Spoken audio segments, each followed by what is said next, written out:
I live in southern Spain. That means we get to enjoy 300 days of sunshine per year. It also means for 3 months of the year it's absolutely roasting, which is great if you want to go and lie on the beach. But if you live here, like I do, and you want to cycle to the office each day, arriving in a sweaty mess is pretty much inevitable. For that reason, I was thinking about getting an electric bike for a while. So when Himiway Bikes got in touch with me, asking if I'd like to test out one of their bikes, I was thrilled. The thing is, Himiway Bikes don't make dainty little bikes. They make monster fat bikes, packed with power. I'd never actually ridden a fat bike before, but I had heard that although they are good to ride on difficult terrain, they're also pretty heavy and slow. Therefore, the combination of a fat bike with electric power seemed perfect. Anyway, I got hold of the Himiway Cruiser, and for the past couple of months I've been putting it through its paces. Prior to getting this bike, I'd only ridden an electric bike a handful of times, and they were always city hire bikes. When I got hold of the Himiway Cruiser, I realised this was a different beast. For starters, having had to carry the package after it was delivered, it is heavy. It's 72 pounds, which is about 32 kilos, which is well over double the weight of the hybrid bike I normally ride. 4 kilos of this weight can be assigned to the battery alone. But this hefty weight isn't altogether surprising considering it is an electric fat bike. After all, electric bikes are typically around 20 kilograms themselves, and then fat bikes are, well, fat. The bike arrived in a semi-built state, which meant I had to attach the wheels, handlebars, seat, pedals and such, plus plug in the electric cables to get it all up and running. As someone with zero bike mechanic skills, this felt a little intimidating at first, and the written instructions were almost useless too. But fortunately, I discovered that Himiway have an excellent video on their website which shows you how to assemble a bike. With the help of this video, I was able to fly through the assembly, and it took me about an hour for me to do so. If you have a clue about the mechanics of a bicycle though, this would take you no time at all. All things electrical on the bike are managed by the controller which sits next to the left handle. Here you can switch the power on and off, manage the power setting you want to use, and switch the lights on and off. To switch the bike on, you just need to hold down the power button for a few seconds and you'll see the bike is on when the computer in the middle of the handlebars turns on. After doing this, I got a bit of a shock as the bike jolted forward while I was holding it. I walked around with the bike for a few more seconds and did the same again, which made me a bit nervous about even getting on the bike.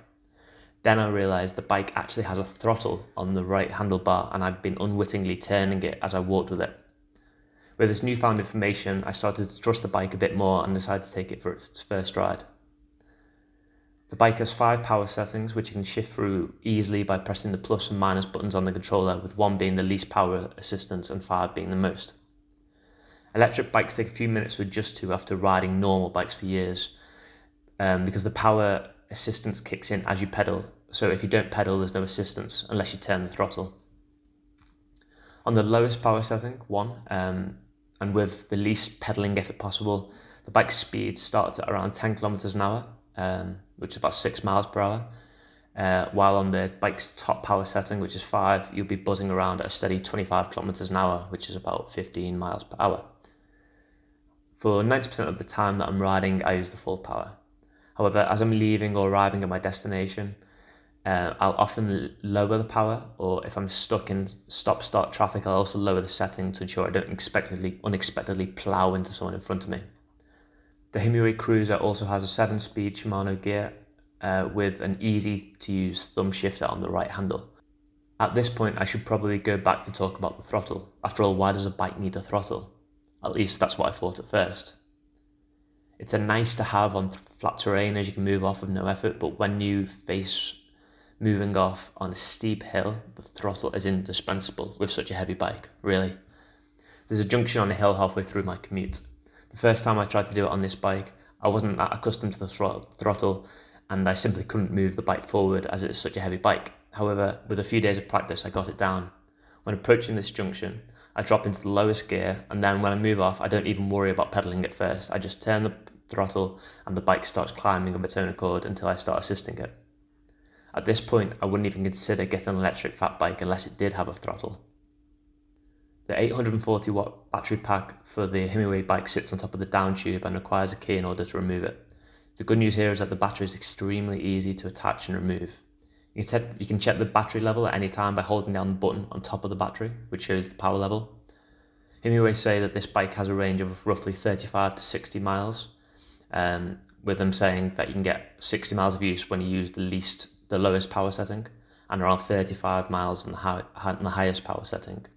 I found that on my short but hilly commute, I actually managed to get about 25 to 40 miles of use from each charging while riding the bike almost exclusively on the highest power setting.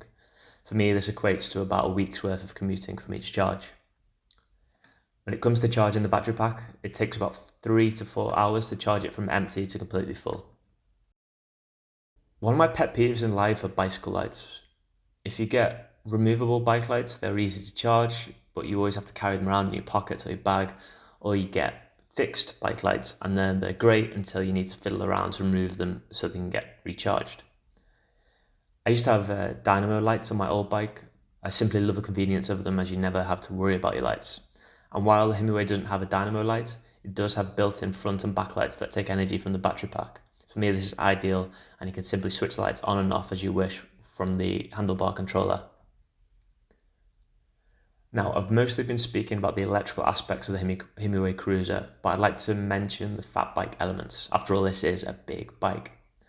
At first, I must admit I was quite self-conscious about riding such a bike, and there's no doubt you attract more than your fair share of passing glances, with many people intrigued by the bike, especially when you're flying up a hill without breaking a sweat. But after a while, I must admit I kind of like the attention. The look and feel of the bike probably feels more akin to riding a moped rather than a standard bicycle, but where this bike really comes into its own is on bumpy surfaces. Fat bikes have essentially been built to deal with difficult terrains like sand, mud and snow, and there are some things that an electric fat bike can do with ease that you'd struggle to do with on any other bike. The moment I really recognised this is when I went up a really steep, bumpy and sandy track that even my car tends to struggle on, much less a hybrid bike. But with the fat tyres on this bike plus the electrical assistance, I had a lot of fun as I flew up this track with no problem or discomfort. So I'd like to circle back to why I wanted an electric bike in the first place. In the heat of summer, riding a normal bike on a pretty up and down route into town causes me to arrive at my destination extremely sweaty, which isn't what I want. However, even in 30 plus degree temperatures, with this bike, I arrived at my office in the freshest possible condition after riding my e-bike. Not only did it make the hills so easy to take on, but I actually found myself feeling even cooler than if I had walked, as the breeze hitting me as I flew into town would actually cool me off as I went. Overall, I want to say this bike has surprised me. I wasn't sure if I was going to love it when I received it, but after gaining an appreciation for the usefulness of both electric bikes and fat bikes, I have to say that this is the perfect combination. Like most electric bikes, it isn't cheap, but it's not crazy expensive either. The Himiway Cruiser retails for about $1,699 or euros, with Himiway having distribution centres in the US and Germany, and you can find a link for it in the description. So yeah, that's my review of the Himiway Cruiser, and you can read the full review on discerningcyclist.com. Thanks.